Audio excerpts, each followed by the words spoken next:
여러분 안녕하십니까? 12시 40분 인사드립니다. 박민영입니다.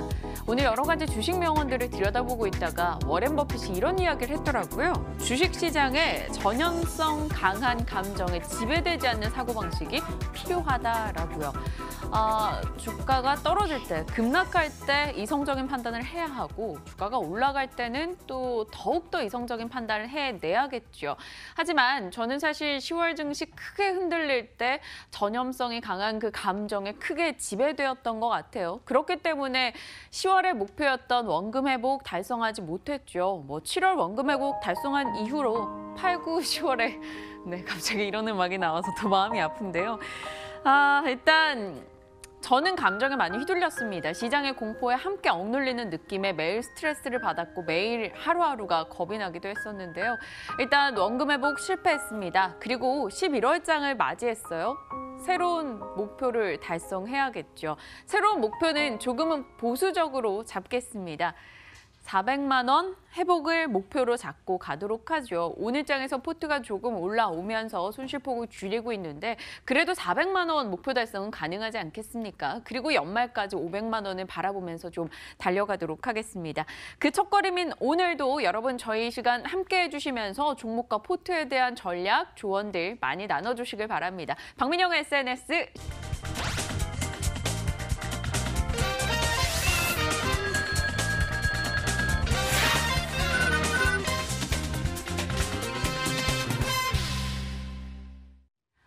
시장과 종목에 대해서 함께 고민하는 시간 박앵커의 올백입니다. 새로운 목표 달성을 위해서 달려가는 오늘의 첫날인데요. 이 시각 함께하는 두 분 소개하겠습니다. 오늘 메리트종금증권 영업부 권홍섭 대리님, KB증권 정희진 팀장님 모셨습니다. 어서 오세요. 안녕하십니까? 안녕하십니까? 네, 안녕하십니까?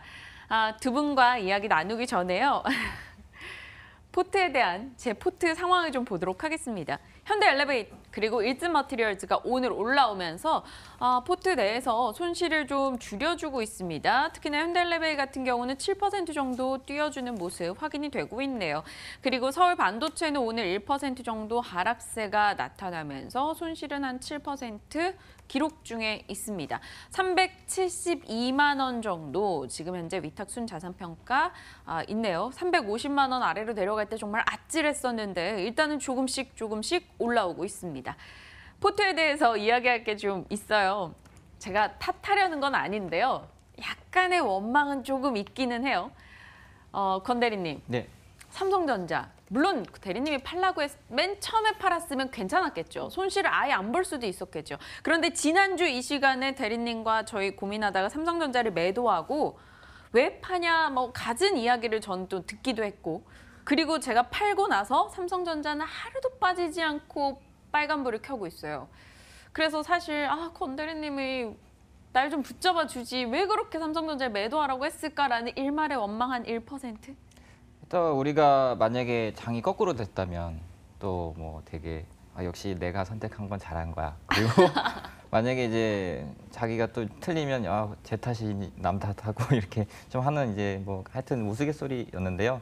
일단은 우리가 이렇게 좀 장이 꺾일 때는 이렇게 과감하게 좀 손절매를 치는 그런 모습도 좀 보여줘야 됩니다. 우리가 지난번에 일진머티리얼즈라든지 장이 한번 꺾였을 때 그때 한번 만약에 고점에서 그래도 조금 포트 비중을 줄였다면 손실률이라든지 그런 부분을 약간 조금 소폭 만회할 수 있다는 점을 좀 이렇게 좀 부각시키기 위해서 삼성전자를 강하게 매도하라는 의견을 냈었고요. 일단은 이제 삼성전자보다는 그가 다른 패널분들이 출연을 하셔서 다른 좋은 종목들을 많이 가져왔을 거라고 생각이 됩니다. 따라서 삼성전자의 지금 최근의 상승률은 5% 정도 내외라고 보여지고 있는데요. 다른 코스피 종목이라든지 그리고 코스닥 종목 중에서도 다른 분들이 갖고 온 종목들을 좀 편입을 한다면 충분히 수익률을 만회할 수 있는 기회는 어느 정도 있다 이렇게 보여지고 있고요. 그간 우리가 삼성전자를 주구장창 팔자고 한 이유가 뭐냐면 아무래도 이제 반도체 시장 그러니까 고점에 대한 논란 그리고 미중 무역 분쟁에 대한 장기화 이런 조짐들 때문에 삼성전자를 약간 좀 보수적으로 매도를 해보자. 그리고 살 시기는 아마 11월이나 12월 이재용 부회장이 복귀 선언을 할 때쯤에 그때 매수를 해도 늦지 않다 이렇게 말씀을 드렸는데요. 이러한 맥락은 일맥상통합니다.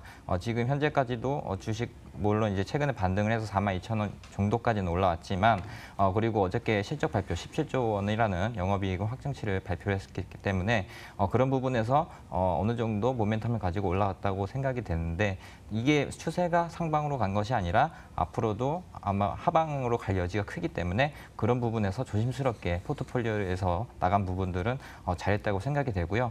여기 삼성전자를 털고 나감으로써 다른 종목들을 손쉽게 편입을 할 수 있다는 약간 마음에 대한 무게감이 어느 정도 저는 없어졌다고 봅니다. 그래서 이제 앞으로 이제 좀 장이 11월 6일 중간선거 이후에 뭐 공화당이 되든 아니면 민주당이 되든 그때부터는 미국 증시가 훈풍이 불고 우리나라도 거기에 대해서 커플링을 이루어진다면 충분히 이러한 그 최근의 수익률을 커버할 수 있다는 보기 때문에 그러한 좀 투자 전략으로 좀 접근하시면 될 것 같습니다. 네. 삼성전자에 대해서 질문 드려봤고요. 오늘 제가 이 유튜브 채팅창에 참여를 못합니다. 이 아이디와 비번을 좀 잃어버려가지고요. 로그인이 안 되고 있어요. 근데 저는 다 보고는 있습니다. 가파님, 뭐 아름님, 뭐 카라님, 카이님, 건우님, 다 안녕하십니까. 앞서 속초머그리님도 힘내세요 글을 올려주셨는데요. 감사합니다. 가파님 저 매매일지 쓰고 있어요. 한 지난주부터 쓰고 있으니까요. 참고해 주시고요. 다양한 분들이 또 인사 나눠주고 계셔서 반갑네요. 탓하는 건 아니에요. 사실 제가 결정했고 진즉에 삼성전자 팔라고 건드리님은 처음에 애초에 사는 것부터 반대하셨었던 것 같은데요. 물론 그냥 질문 드리면서 잠시 제가 응석을 부려본 거고요. 정희진 팀장님께도 여쭤봐야겠죠. 팀장님, 우리 방송 시작 전부터 매지온 얘기하고 있었잖아요. 하필이면 매지온 포트에서 빼고 나서 오늘 10% 올라가는 날 또 두 분의 타임이 돌아왔어요. 네, 하필 팔자마자 이런 일이 있어서 저도 참 공교롭게 생각을 하는데요. 네. 사실 코스닥에서 볼 수 있는 모멘텀이 될 수 있는 게 뭐 바이오, 제약 바이오밖에 될 수가 없겠죠. 그래서 지수가 반등을 하면 당연히 집중이 되는 종목에 쏠리기 마련이고 지금 사실상 어떤 공격적인 매수를 하기는 어려운 상황입니다. 권대리님과 같은 입장인데요. 그래서 아직 지금까지 계속해서 우리는 말씀하신 대로 뭐 11월 중간선거까지 그리고 그 이후로는 1월까지 좀 현금 비중을 충분히 만들어가면서 좀 좌우를 살피는 그런 투자를 해야 되는 시기거든요. 그렇기 때문에 오늘 이런 만약에 또 쌍바닥이 또 나올지도 모릅니다. 그렇다면 좀 대세가 바뀌는 건가라고 생각을 해볼 수 있는 시점이기 때문에 지금 이렇게 급등이 왔다고 또 오늘 이렇게 급등이 왔다고 하셨어도 앵커님께서는 이게 지금 또 어느 정도 이게 그랬지만 만회가 됐지만 또 팔아야 되는지 더 놔둬야 되는지 또 똑같은 고민을 하셨을 거라고 생각을 하거든요. 그래서 그러한 측면에서 어쩔 수 없었지만 그때 당시로는 최선의 선택이었다라고 말씀을 드리고 싶습니다. 네, 그렇습니다. 이미 지난 일에 대해서 뭐하러 저희가 이렇게까지 마음 아파해야 될까요? 지금 현재 집중하면서 이 전략을 챙겨 나가도록 하겠습니다. 오늘 두 분의 종목은 각각 어떤 종목일지 열어보겠습니다. 권홍섭 대리님의 종목은 GMP, 정희진 팀장님의 종목은 코스모 신소재. 저한테 다 한이 서려 있는 종목이라서 오늘 두 분이 작정하시고 오신 느낌이기도 합니다. 권 대리님의 GMP의 역사를 얘기해 볼까요? 5월 31일에 GMP를 저희는 10주 샀었어요. 그때 당시 가격이 8,400원대. 그리고 나서 일주일 들고 있다가 제가 손절을 했습니다. 7,700원에 팔았어요. 그리고 나서 이게 13,000원에 가더라고요. 와, 정말 배가 아팠던 종목이었어요. 그리고 그 뒤에도 권 대리님이 계속적으로 GMP를 한 3번인가 추천을 해주셨는데 끝없이 안 샀는데 끝없이 올라갔던 주가 뭐 물론 좀 떨어져 있긴 합니다만 그 이후에는 시장과 함께 내려왔는데 오늘 다시 가져오셨어요. 이 GMP 3일 연속 올라서 좀 부담스럽기도 한데 뭐 가격 생각한다면 괜찮은 것 같기도 하고요. 아무래도 일단 3일 연속 올랐기 때문에 거기에 대해서 약간 좀 조정이 올 수도 있습니다. 네. 그러나 이제 관심 있게 봐야 되기 때문에 우리가 또 이제 데일리로 나오는 것도 아니고 그래서 좀 감신 종목에 좀 추가를 해서 만약에 좀 가격대가 좀 눌림목이 나온다면 땡큐하고 이렇게 사면 될 것 같은데요. 일단 GMP는 뭐 아시다시피 일단 실적부터 좀 말씀드리자면은 2분기에 이어서 3분기에도 영업이익은 50억 정도로 흑자 기조를 유지할 것으로 예상이 되고 있습니다.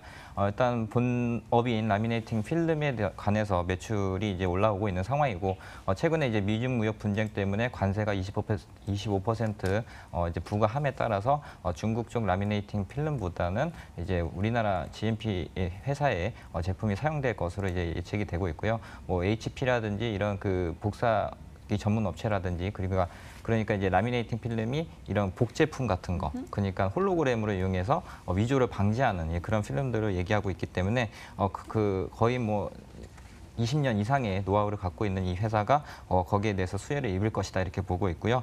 또한 이제 자회사 VT 코스메틱, 그러니까 BTS와 콜라보를 이용한 이런 제품들이 출시가 계속적으로 나오고 있는데요. 일단은 이제 라미네이팅 필름과 그리고 VT 코스메틱이 이런 BTS 콜라보한 제품에 대해서 성장세가 나타나고 있습니다. 일단은 이제 중국 쪽으로 좀 보자면은 타오바오라는 온라인몰을 이용해서 지금 현재 판매를 하고 있는 상황인데 최근에 화장품주, 그러니까 아모레퍼시픽이라든지 LG생활건강 그리고 호텔신라가 이제 좀 면세 쪽에서 부진했던 이유가 뭐냐면 따이궁 규제를 했기 때문에 거기에 대해서 아마 실적이 둔화될 것이다 이렇게 보고 있습니다. 그러나 이제 VT 코스메틱의 경우에는 따이궁 상에 대한 매출은 한 11% 정도로 미미하기 때문에 그간 이 회사가 온라인몰이라든지 그리고 중국과 동남아시아 쪽에 온라인몰 위주로 해서 영업을 해왔기 때문에 그런 부분에서 가장 큰 어떻게 보면은 잘 준비를 대응을 할 수 있는 그런 화장품 회사가 될 것이라고 보여지고 있고요. 일단 LG생활건강과 이제 오프라인 매장을 이제 진출할 계획이라고 합니다. 이제 내추럴 컬렉션이라는 이제 브랜드인데 여기에 이제 59개의 제품이 이 GMP 회사가 독점으로 납품할 것으로 예상이 되기 때문에 그런 부분에서도 오프라인 쪽에서 매출에 대한 증가세 이런 부분들이 나타날 것이라고 예상이 되고 있습니다. 뭐 VT 코스메틱이 뭐 방탄소년단을 이용해서 뭐 이제 광고 모델에 채용을 했던 그런 부분들이 있는데 이미 그러니까 BTS가 뜨기 전에 광고 계약을 했어요. 그래서 뭐 내년 정도 그리고 내후년 뭐 연장도 할 수 있고 그리고 BTS 모델을 채용을 했기 때문에 이 방탄소년단이 다른 제품 화장품 가서 모델을 광고를 하기에는 좀 어렵다는 거기 때문에 앞으로도 좀 그 광고 모델에 대한 연장선도 어느 정도 있을 거라고 보여지고 있습니다. 그 밖에도 이제 일본의 뭐 긴자라든지 뭐 돈키호테 신주쿠점 이런 쪽에서도 화장품 매출이 활발하게 일어나다 보니까 그런 부분에서 GMP는 조금 더 멀티플을 부과해서 한 12,000원대까지는 다시 한번 회복할 것이라고 예상이 되고 있고요. 주가가 뭐 PER이 너무 높아요. 뭐 현재 뭐 영업이익이 50억인데 시총이 뭐 3천억이에요. 이렇게 말씀하시는 분들이 있는데 이거는 이제 가치주보다는 성장주이기 때문에 미래 멀티플을 먼저 부과를 받습니다. 따라서 만약에 이제 그 캐파 증설, 이제 화장품 캐파 증설이 완료가 내년 1월 정도 예측이 되고 있는데요. 이 시점부터가 이제 매출 증액의 최대 전환점이라고 보여지고 있습니다. 영업이익이라든지 뭐 매출의 부분에서는 월간 100억 정도의 매출을 기대를 하고 있는 상황이고요. 이렇게 돼버린다면 뭐 1년 연매출이 뭐 1,200억 정도 더 나올 수 있는 이런 부분들이 있기 때문에 이런 부분에서 투자 포인트를 잡으시고 오늘 3일 정도 급등을 했지만 최근에 연기금에 대한 수급이라든지 기관에 대한 수급 그리고 자사주 21억 규모의 자사주 취득에 대한 이러한 그 회사의 주주가치 재고 이런 부분들을 봤을 때는 주가가 더 한 번 더 시장이 괜찮다면 우상향할 수 있다 이렇게 보시면 될 것 같습니다. 알겠습니다. GMP 이야기를 해주셨어요. 뭐 비디비치나 애경산업의 견밀 이펙트 수준으로 최근 매출 성장이 가파르게 나타나고 있다고 이 VT 코스메틱 이 팩트에 대한 이야기가 좀 많이 나오더라고요. BTS가 광고를 하다 보니까 저도 좀 BTS 좋아해서 많이 봤었거든요. 그 중국에서는 호랑이 그림이 팩트 앞에 그려져 있어서 호랑이 팩트라고도 유명하다고 하더라고요. 한번 저도 사서 써볼 생각이긴 한데요. 정희진 팀장님 어떠세요? 이 GMP 이 화장품 모멘텀 괜찮다고 판단하십니까? 사실상 화장품 부분은 아직 저는 좀 보수적으로 좀 봐야 된다라고 생각을 하는데요. 네. 아직까지 확실하게 규제가 다 완화가 된 것도 아니고요. 하지만 아까 말씀하신 대로 그 BTS라는 그 광고를 내세웠다라는 점은 방향성을 계속 지속할 것이고 그리고 BTS 입장에서도 한 화장품 업체와 이렇게 관계를 맺게 되면 그와 관련된 어떤 제품이나 그런 것에 있어서는 중복 광고가 불가능하다 보니까 전속적으로 이 회사와 관계를 맺었다는 것이 BTS에서도 그냥 선택을 하지는 않았을 거라고 저도 생각을 하거든요. 그래서 그런 부분에 있어서는 충분히 앞으로 검증이 충분히 되었다, 선 검증이 되었다라고 보는 점에서는 좀 긍정적으로 보는 바입니다. GMP라는 회사도 회사지만 지금 다들 BTS의 안목에 대해서 조금 더 믿고 있다 이런 느낌이 살짝 들기도 하네요. GMP, 이 VT 코스메틱이 미국에서 확보한 유통 채널도 상당히 탄탄하다고 하니까요. 뭐 일본, 미국, 해외에서의 매출 성장 중 기대가 되곤 있습니다. 뭐 중국 쪽의 불안감은 좀 리스크로 있지만 그게 또 기대가 될 수 있는 거니까요. 일단 GMP에 대한 이야기 나눠봤고요. 고장 다음 종목 갈까요? 코스모 신소재. 이 종목도 저한테 왜 한이 있는가? 28,000원에 들어가서 24,000원에 나왔던 종목이에요. 손절이에요. 근데 이거는 잘 손절했다라고 생각이 드는 게 그 뒤로 16,000원까지 떨어졌었거든요. 네. 코스모 신소재.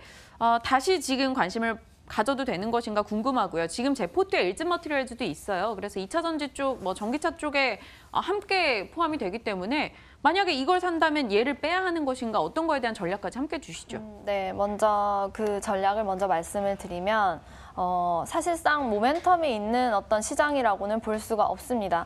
하지만 그래도 가능성을 좀 열어놓을 수 있는 것이 전기차 부문, 네, 전기전자, 그래도 코스피에서는, 거래소에서는 네, 전기전자라고 보여지는데요. 그래서 어떤 섹터 투자를 지금 하기보다는 주도주가 될 수 있는 뭐 주도주나 주도 종목에 관심을 가져야 된다라는 점에서 여러 가지 섹터나 업종에 걸쳐놓기보다는 네, 전기차면 전기차, 그리고 뭐 남북 경협주면 경협주, 앞으로 11월이나 1월까지 네, 보는 그런 주도주들을 담아놓는 포트폴리오를 앵커님께서 좀 구성을 하셨으면 좋겠다라는 생각에 그런 생각에 이 부분이 좀 일진 머티리얼즈가 겹친다는 것을 알지만 네, 오늘 말씀을 전략적으로 좀 드리려고 먼저 하였고요. 네. 그래서 좀 주도주가 앞으로 될 수 있지 않은가라는 점과 말씀하신 대로 이 네, 과도하게 많이 가격이 싸졌죠. 그래서 그렇기 때문에 좀 접근 가능하다라는 관점으로 두 가지로 말씀을 드릴 수가 있는데요. 투자 포인트에 대해서는 그 전에도 많이 언급이 되었겠지만 뭐 MLCC용 이형 필름 그리고 양극재 생산에 있어서 그 LCO 리튬과 코발트 관련한 원자재 가격에 대해서도 4분기까지 좀 안정적이기 때문에 그 부분이 실적에도 반영이 될 수 있다는 점. 그리고 양극재 그 LCO와 NCM 그 두 가지 중에서 만약에 코발트 가격이 좀 불안정하다면 NCM 생산 가능 물량을 좀 늘릴 수 있는 그런 캐파가 지금 현재 코스모 신소재가 좀 갖게 되었다라는 점에서 앞으로 지금 현재 가격이면 충분히 담아 보아도 되지 않는가 하는 것이 제 관점이고요. 네. 그래서 현대 엘리베이도 지금 보시면 경협주라고 볼 수가 있는데 시장 상황을 보면서 사실상 계속해서 횡보장이 좀 계속 될 것 같거든요. 그래서 바닥을 확인하는 것이 중요하다라는 게 저번 주 포인트였다면 지금은 이제 그렇게 준비된 현금으로 어떻게 이것에 대한 평단을 낮추고 전략적으로 대응할지가 저는 좀 관건이라고 보기 때문에 지금 현재 있는 포트폴리오에서 앞으로 계속 바닥을 칠 때마다 어느 정도 안정적으로 10%씩 담아가면서 대응을 하는 전략이 될 수 있다라고 앵커님께 말씀을 드립니다. 알겠습니다. 포트에 대한 이야기까지 살짝 언급을 해주셨고요. 옆에서 권 대리님께서 끄떡끄떡 하셨어요. 박 차장님과 함께 하실 때는 이렇게까지 끄떡끄떡 안 해주셨던 것 같은데 권 대리님. 감사합니다. 대리님 원래 관대하신 줄 알았어요. 그렇죠. 권 대리님 어떻게 된 심상이시죠? 박 차장님 보시면 서운하실 것 같은데요. 이거는 약간 좀 우아한인데요. 저는 항상 그 리액션 차원에서 이제 끄떡끄떡 해주는 이런 모습들이 좀 화면에 저도 가끔 잡히고 하니까 그쵸. 예, 그래서 이제 아마 추임새라고 보시면 될 것 같습니다. 일단 종목 좀 보자면 최근에 이제 MLCC 관련돼서 다시 한번 이제 부각이 되고 있고 최근에 이 회사가 MLCC 이형 필름과 관련된 대규모 증설이 이루어지고 있는데 그러한 이 추측에서는 이제 삼성전기가 중국에다가 MLCC 공장을 증설하는 상황 맥락과 같이 이제 MLCC에 대한 그런 수요가 굉장히 다양해지다 보니까 거기에 대해서 수요 대처를 하기 위한 증설 작업으로 보여지고 있습니다. 약간 영업이익이 좀 3분기 좀 부진했던 이유가 있었지만 이제 4분기 그리고 내년 정도 갈수록 MLCC에 대한 수요가 늘어날 것이기 때문에 그런 부분에서 코스모 신소재는 다시 한번 또 상승 동력으로 작용할 것이라고 예상이 되고 있고요. 또한 2차 전지와 관련돼서도 이제 코발트 가격이라든지 그런 부분에서 계속적으로 원자재 가격이 하락을 한 것으로 보여지고 있는데 그런 부분에서 코스모 신소재의 영업이익률 개선 기대감도 어느 정도 할 수 있다고 보여지고 있습니다. 다만 일단은 많이 그 주가가 많이 급락을 했고 최근 장세가 계속 지속적으로 불안정한 모습을 보이기 때문에 지속적으로 좀 관심 있게 보고 매수는 천천히 분할적으로 하시면 될 것 같습니다. 알겠습니다. 두 분의 각각 종목에 대한 뷰를 뭐 냉철하게 서로에 대해 종목에 대해서도 이야기를 해주셨어요.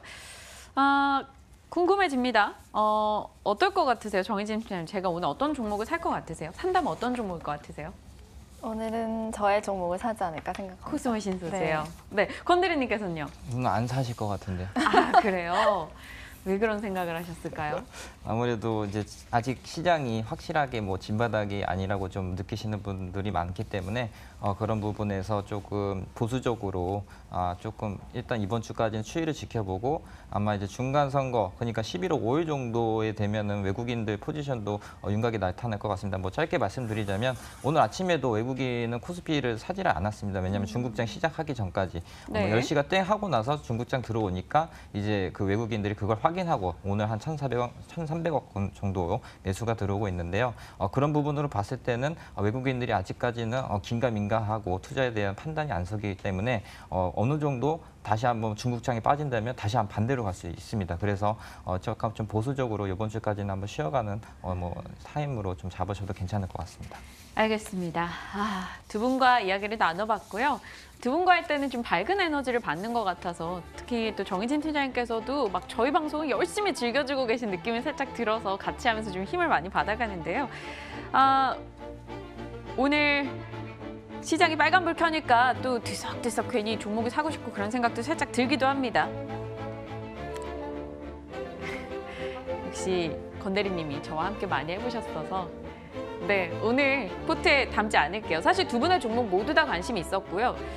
근데 둘 다 3일간 올라왔다라는 점이 지금 장에서는 괜스레 뭐 과거 같았으면 저 올라가는 종목 넙죽넙죽 잘 샀거든요. 근데 좀 손이 좀 위축돼 있어서 쉽게 담지 못할 것 같아요. 그래서 오늘은 일단 포트에는 담지 않겠습니다. 하지만 이 종목을 제가 지켜보고 뭐 내일 내려간다면 그때 또 하락 매수 기회로 삼을 수도 있는 거고요. 두 분의 종목은 잘 이미 가슴에 새겨놨으니까요. 살짝 질문 하나 드리고 싶은데 시간이 진짜 짧게 있네요. 1분 정도, 30초 정도? 건대리님, 삼성전기에 대해서 질문이 들어왔어요. 네. 사실 임재영님께서 기존의 공매도 뭐 이럴 때 네. 어떻게 관심을 가져볼까 했었을 때 그때 당시에 건대리님이나 박재영 차장님 안 돼라고 하셨었고 오늘장 근데 외국인의 첫 매수가 나왔는데 의견 어찌 주십니까? 네, 라고. 우선적으로 이제 삼성전기의 경우에는 이제 공매도가 지나치게 많이 들어왔었죠. 그러나 네. 최근에 국민연금공단이 연말까지 공매도에 대한 부분을 해소할 거라고 이렇게 발표를 했고요. 그런 부분에서 과도하게 이제 매도 하락한 이유는 매도 차익을 이루려고 한 외국인의 포지션 같습니다. 이 회사 같은 경우에는 이제 MLCC에 대한 실적이 굉장히 호조가 나타나고 있기 때문에 그런 부분에서 17만 원, 16만 원까지는 일단은 한번 홀딩하는 전략이 좋아 보이는 종목입니다. 아직 그때 안 사셨다면요? 만약에 안 사셨다면 오늘 10% 넘게 나오고 있는데요. 일단은 뭐 11월 5일 정도, 그러니까 중간선거 이전이나 이후에 한번 분할적으로 한 10%, 20% 매수하는 전략이 좋아 보이는 종목입니다. 알겠습니다. 오늘 급등하면서 외국계 창구에서 삼성전자 다음으로 매수가 들어오고 있는 삼성전기 일단은 시간 두고 매수 관점으로 대응해보자 이야기 주셨네요. 정희진 팀장님, 권홍섭 대리님과 오늘 이 시각 함께했고요. 저도 같이 인사 나누도록 하겠습니다. 여러분 오늘 빨간불 켜니까요. 기운 내셔서 하루 버티시고요. 내일 이 시각 뵙겠습니다. 시청해주신 여러분 고맙습니다.